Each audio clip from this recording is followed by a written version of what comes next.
Bonjour à toutes et à tous et bienvenue pour un nouveau guide d'après-séance tout chaud pour parler du premier film qui lance la phase 5 du MCU, Ant-Man et la Guêpe, Quantum Mania, réalisé par Monsieur Peyton Reed, qui était déjà derrière la caméra pour les deux premiers Ant-Man. Donc niveau réalisation, on est sur quelque chose de très similaire, même si ici, le film est beaucoup plus généreux visuellement.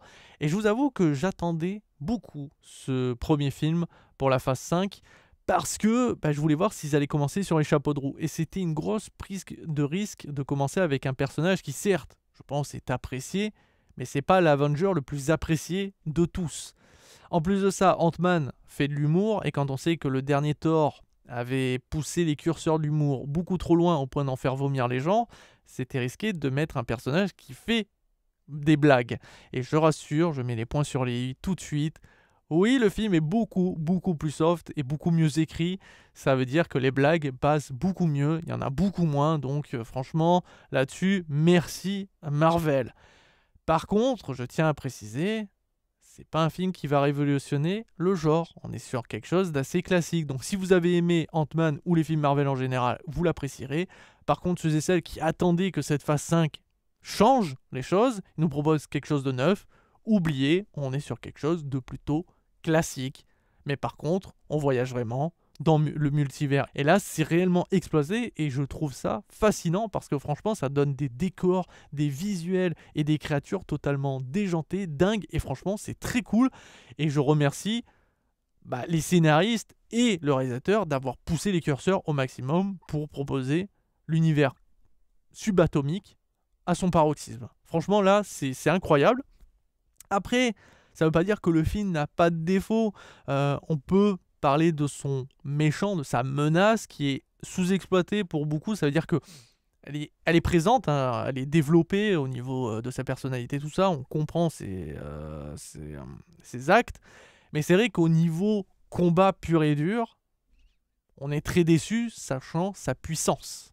Ça fait un peu penser à Captain Marvel, qui a été totalement bridé, là aussi, et on ne comprend pas comment il peut à subir ce qu'il va subir au vu de ses pouvoirs. C'est totalement dément, et on se pose énormément de questions. Pourquoi on lui fait subir ça? Après, il y a une certaine logique.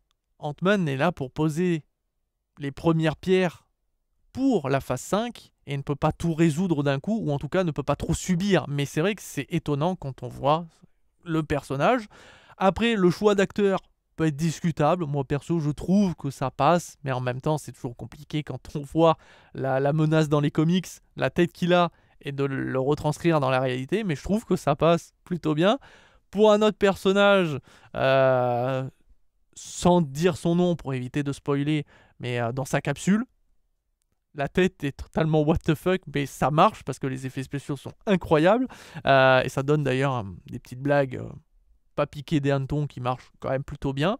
Mais c'est vrai que c'est un point qu'on peut souligner, la sous-exploitation en matière de combat du méchant. Et c'est vrai que ça aurait pu donner de très belles chorégraphies avec Ant-Man et la Guêpe et lui. Mais là, c'est pas trop le cas, même si, attention, je vous rassure, ça va quand même un peu tataner, mais beaucoup moins qu'on ne pourrait le penser. C'est plutôt de ce côté-là que le bas blesse. Il y a aussi l'écriture d'un personnage qui est lié à Ant-Man, ce n'est autre que sa fille Cassie. Une tête à claque. J'ai pas réussi à rentrer avec ce personnage, je ne me suis pas attaché à elle, je la trouve horrible. Et en plus de ça, alors attention, ce n'est pas un problème, je pense, d'acteur, hein. L'actrice, c'est Catherine Newton, donc qui incarne Cassie. Mais c'est plus, je pense, l'écriture du personnage qui fait qu'elle sourit quasiment tout le temps. Alors bien sûr, hein, quand il y a des problèmes, tout ça, elle sourit pas. Mais il y a des moments, elle est là en mode... Elle a un petit sourire niais, et ça m'horripile. Surtout, c'est incompréhensible. Genre, c'est comme si tout d'un coup son cerveau se déconnecte, qu'elle réalise pas le danger et tout, et elle est là en mode. On dirait Homer des Simpsons. Enfin, vraiment, ça m'a posé problème, et je trouve que son personnage est pas super bien écrit, et pas ultra intéressant. Donc voilà, pour moi, ça c'est un point négatif. Il y a aussi la fin du film. Le film se coupe d'un coup, sans aucune explication. Alors, on sait que c'est la fin du film, on sait qu'on y arrive, ça fait plus de 2 heures.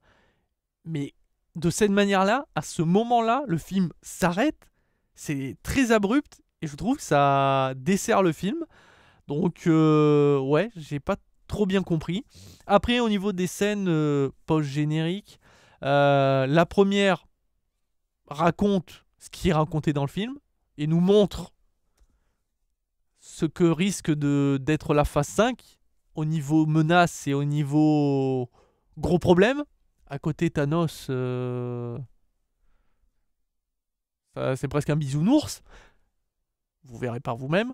Et la scène toute fin, donc une fois que vous êtes tapé les 50 millions de crédits avec tous les noms et prénoms de toutes les personnes qui ont travaillé sur les films, etc. Alors je crois que c'est lié à une série, sans dire laquelle, mais qui là aussi, encore une fois, concerne le personnage qui est dans le film, donc pas très intéressant. Vous n'êtes pas obligé de rester jusqu'à celle-là.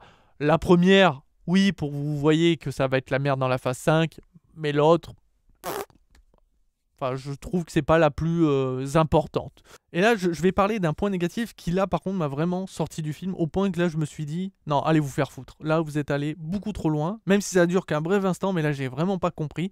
Ça va être dur d'en parler sans spoiler, mais je vais faire au maximum. C'est une menace dont on sait depuis le départ que cette menace a la haine, mais vraiment genre la haine, la haine, la haine, il n'y a pas plus haineux, qu'on retrouve dans ce film, et on sait qu'elle a toujours la haine, la haine, la haine, pure et dure, et à cause d'une personne qui lui parle, change du tout au tout. Passe du coq à l'âne, sans la moindre justification scénaristique. Ça n'a aucun sens. Et ça m'a sorti du film parce que j'étais en mode allez vous faire foutre. Je veux bien beaucoup de choses, je sais que il y en a, ils ont la capacité, en discutant, avec le temps, de pouvoir changer des choses, ok. Mais là, on parle d'une personne qui a la haine du début jusqu'à la fin, bien avant ce film-là, et pourtant, là, se dit, oh bah, non mais c'est vrai, hein, je peux changer moi aussi. Non. Non, non, là vraiment, là, non, allez vous faire foutre. Ça, c'est non, c'est nada. Et ça m'a sorti du film pendant un bref instant, alors que je passais un très bon moment. J'étais en mode, non, mais putain, mais tout était bien, c'était presque pas parfait, mais c'était bien. Et ben voilà, vous avez tout gâché. Voilà, donc, j'en dirai pas plus dans cette partie sans spoil. J'ai souligné tous les points négatifs que je peux dire sans rentrer trop dans les détails, mais pour moi, c'est un film divertissant. Je m'attendais pas à un truc exceptionnel, mais j'en ai pris plein les yeux parce que là-dessus, c'est très réussi. Les effets spéciaux, les environnements. C'est vrai que c'est plus au niveau des combats que ça pêche un peu. J'aurais aimé un peu plus d'explosivité, mais ça passe. Franchement, l'univers quantique est très cool et très stylé et regorge de potentiel qu'on pourrait encore plus exploiter, mais à voir par la suite. Mais en tout cas, là, le multivers est enclenché. Ça y est, on a les bases. Ant-Man a posé les bases.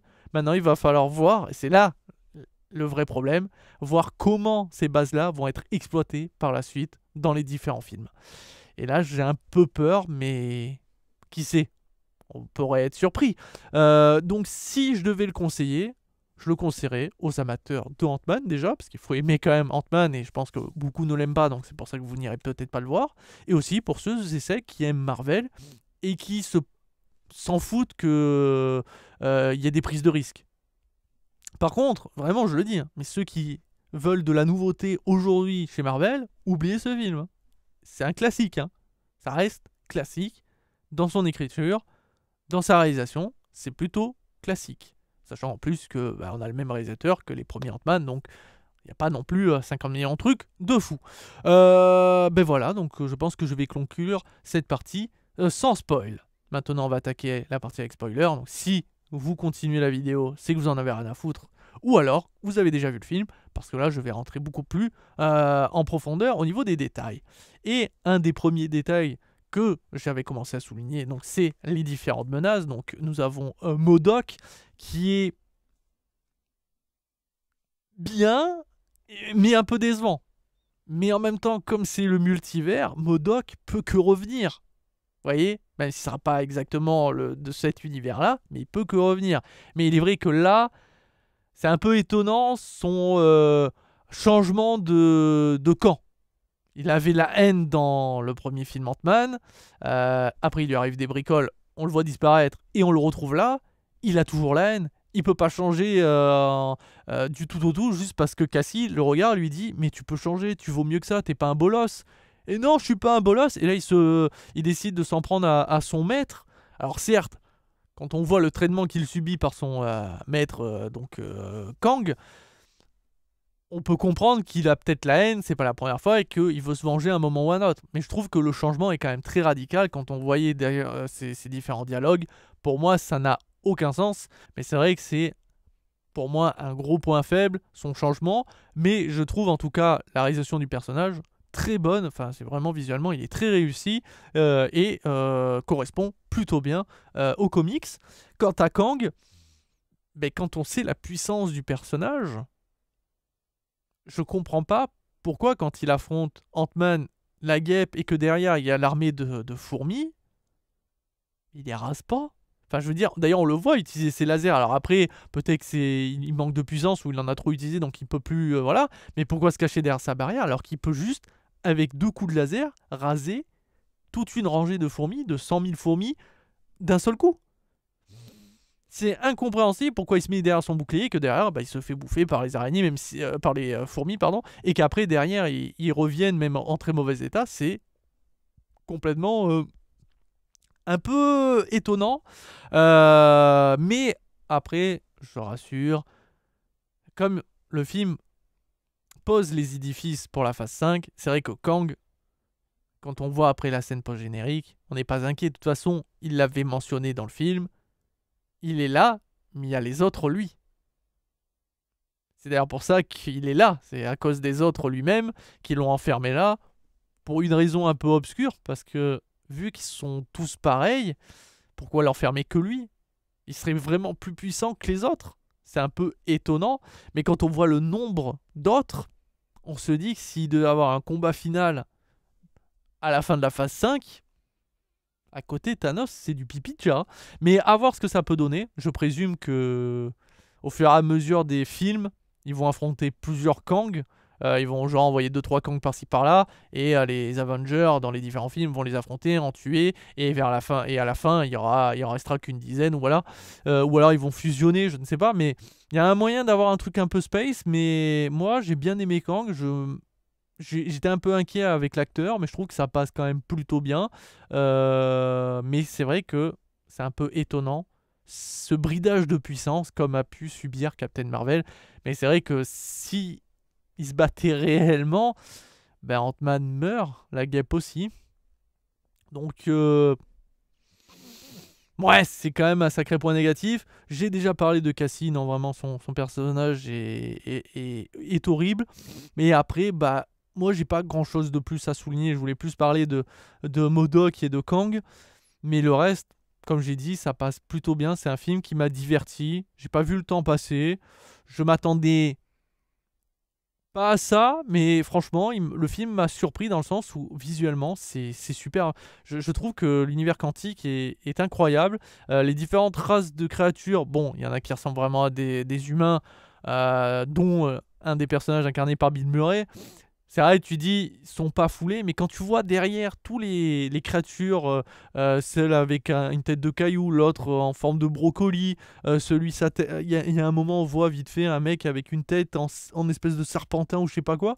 Franchement, il y a de très beaux visuels. Les maisons aussi qui sont des créatures, enfin, il y a de bonnes idées et je trouve que l'univers quantique regorge de folie qui aurait pu être un peu mieux exploité parce qu'à un moment, on voit donc Ant-Man et la guêpe plongés dans le noyau, le cœur qu'ils doivent réparer, et ils se démultiplient et tout. La scène est incroyable, c'est super beau, mais j'aurais aimé que dans tout l'univers quantique, il y a des événements comme ça, un peu bizarres, où genre tu vois Ant-Man fondre un peu, où ils ont des flashs et des trucs qui pop. Enfin, il aurait pu y avoir plein de trucs sympas, mais pour l'instant, de ce qu'on a vu, c'est quand même très stylé. Et je les félicite là-dessus. Mais oui, c'est pas un chef-d'œuvre, c'est pas un truc qui révolutionne. Mais c'est un bon divertissement. Et je lui donne une très bonne note de 3/5. Et c'est un film que je reverrai avec grand plaisir. Il m'a bien diverti. Même si j'ai toujours une préférence pour le dernier Doctor Strange. Mais celui-ci se place juste derrière, franchement. Et je trouve qu'il démarre plutôt bien la phase 5. On aurait pu faire mieux. Mais on aurait pu faire pire quand on sait de quoi est capable Marvel, hein. Le dernier Thor en est la preuve. Ça aurait pu être le dernier Thor, hein, qui aurait pu ouvrir la phase 5, hein. Donc on est quand même plutôt chanceux. À voir ce que va donner la suite des films Avengers, Marvel, etc. On va voir ce que va donner la phase 5 à l'avenir. Sur ce, je vous dis à très très vite et à très bientôt pour toujours plus de vidéos. Ciao ciao les amis.